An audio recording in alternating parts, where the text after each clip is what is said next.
I should get no courage, said the Cowardly Lion. And I should get no heart, said the Tin Woodman. And I should never get back to Kansas, said Dorothy. We must certainly get to the Emerald City if we can, the Scarecrow continued. And he pushed so hard on his pole that it stuck fast in the mud at the bottom of the river. Then, before he could pull it out again or let go, the raft was swept away, and the poor Scarecrow was left clinging to the pole in the middle of the river.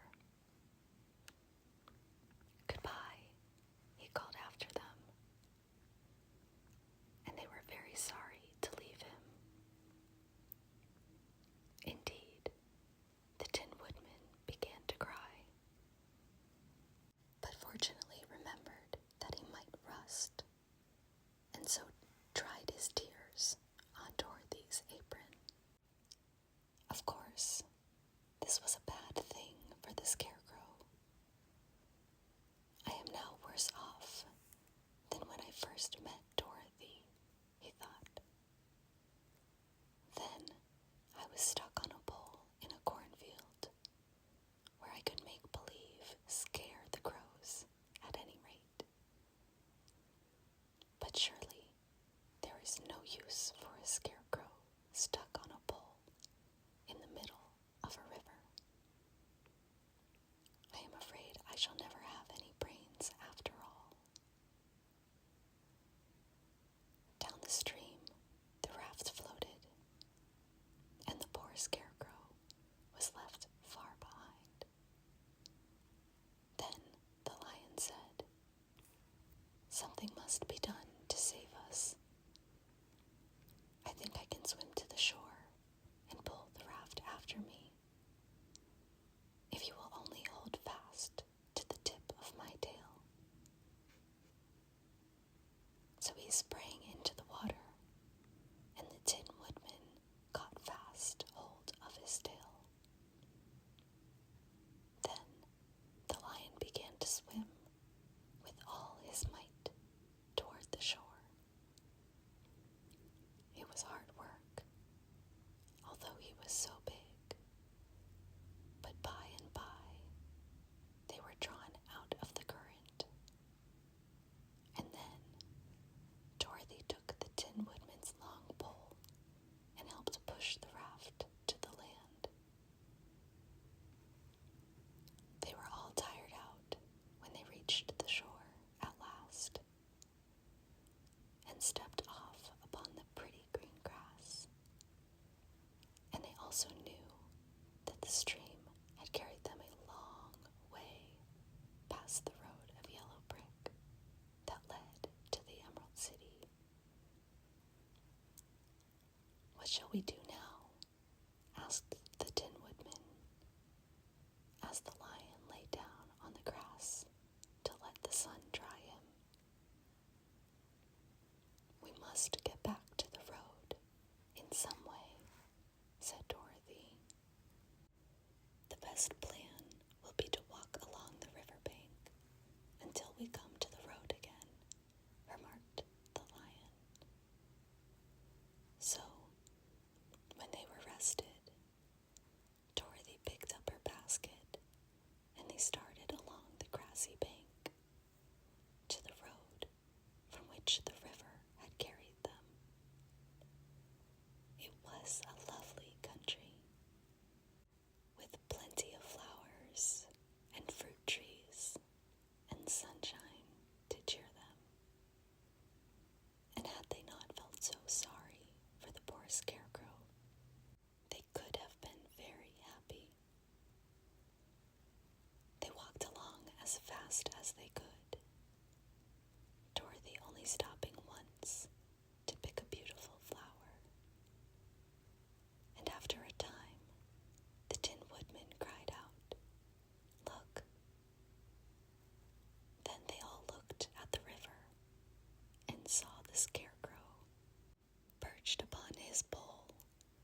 middle of the water, looking very lonely and sad. "What can we do to save him?" asked Dorothy. The lion and the woodman both shook their heads, for they did not know. So they sat down upon the bank and gazed wistfully at the Scarecrow, until a stork flew by, who, upon seeing them, stopped to rest at the water's edge. "Who are you, and where are you going?" asked the stork. "I am Dorothy," answered the girl, "and these are my friends, the Tin Woodman and the Cowardly Lion, and we are going to the Emerald City." "This isn't the road," said the stork, as she twisted her long neck and looked sharply at the queer party. "I know it," returned Dorothy, "but we have lost the Scarecrow, and are wondering how we shall get him again." "Where is he?" asked the stork. "Over there, in the river," answered the little girl. "If he wasn't so big and heavy, I would get him for you," remarked the stork. "He isn't heavy a bit," said Dorothy eagerly, "for he is stuffed with straw.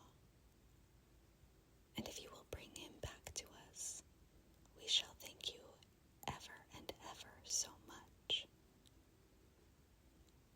"Well, I'll try," said the stork. "But if I find he is too heavy to carry, I shall have to drop him in the river again." So the big bird flew into the air and over the water till she came to where the Scarecrow was perched upon his pole. Then the stork, with her great claws, grabbed the Scarecrow by the arm and carried him up into the air and back to the bank, where the Dorothy and the lion and the Tin Woodman and Toto were sitting. When the Scarecrow found himself among his friends again, he was so happy that he hugged them all, even the lion and Toto. And as they walked along, he sang "Dol-de-ree-dio" at every step. He felt so gay. "I was afraid I should have to stay in the river forever," he said. "But the kind stork saved me. And if I ever get any brains, I shall find the stork again and do her some kindness in return." "That's all right," said the stork, who was flying along beside them. "I always like to help anyone in trouble. But I must go now, for my babies are waiting in the nest for me. I hope you will find the Emerald City and that Oz will help you." "Thank you," replied Dorothy. And then the kind stork flew into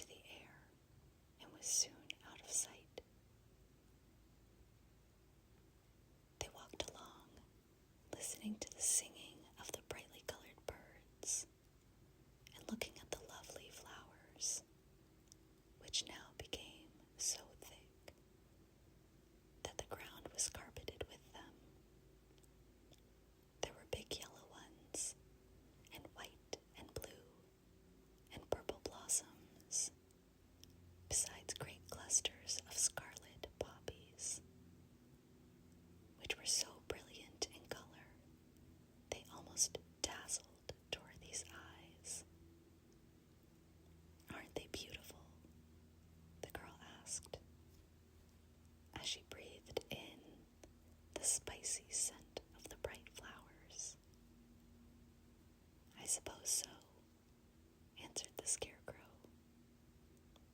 When I have brains, I shall probably like them better. If I only had a heart, I should love them, added the Tin Woodman. I always did like flowers, said the Lion. They seem so helpless and frail. But there are none in the forest so bright as these.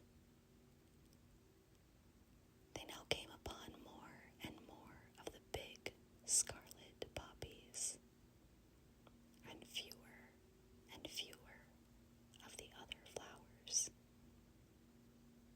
And soon they found themselves in the midst of a great meadow of poppies.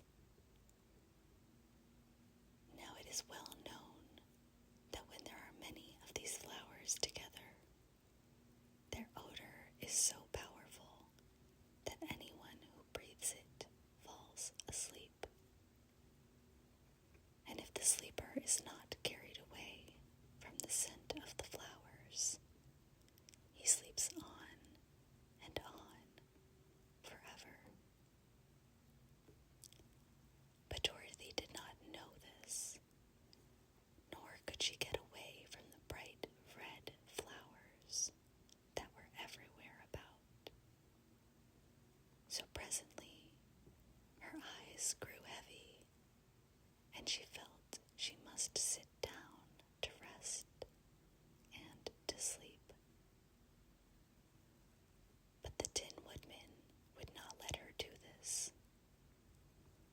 We must hurry and get back to the road of yellow brick before dark, he said, and the Scarecrow agreed with him. So they kept walking until Dorothy could stand no longer. Her eyes closed in spite of herself, and she forgot where she was and fell among the poppies, fast asleep. What shall we do? Asked the Tin Woodman. If we leave her here, she will die, said the Lion. The smell of the flowers is killing us all. I myself can scarcely keep my eyes open, and the dog is asleep already. It was true. Toto had fallen down beside his little mistress, but the Scarecrow and the Tin Woodman, not being made of flesh, were not troubled by the scent of the flowers. Run fast, said the Scarecrow to the Lion, and get out of this deadly flower bed as soon as you can. We will bring the little girl with us, but if you should fall asleep, you are too big to be carried.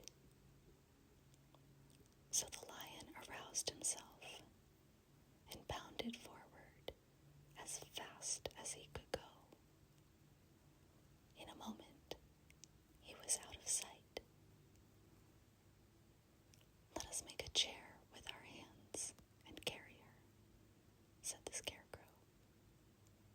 So they picked up Toto and put the dog in Dorothy's lap.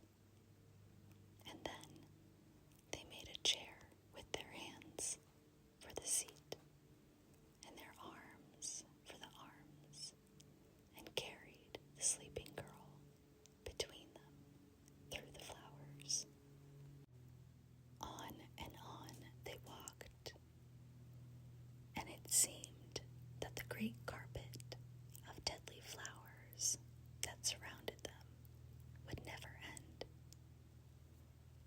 They followed the bend of the river, and at last came upon their friend, the Lion, lying fast asleep among the poppies.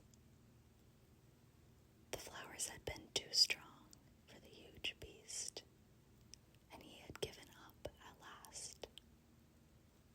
fallen only a short distance from the end of the poppy bed, where the sweet grass spread in beautiful green fields before them. "We can do nothing for him," said the Tin Woodman sadly, "for he is much too heavy to lift. We must leave